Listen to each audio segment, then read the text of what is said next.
Ang shooter ay isang long-standing genre na nag-develop at nag-branch out into two primary subgenres, which is ang first-person shooter at ang third-person shooter.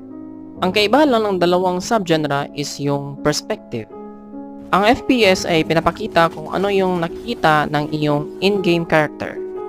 Ang TPS naman ay pinapakita ang likod at buong itsura ng iyong character together sa surrounding environment. Merong shooter games na kung tawagin ay shoot 'em ups or shmups. Meron ding bullet hell at run and gun.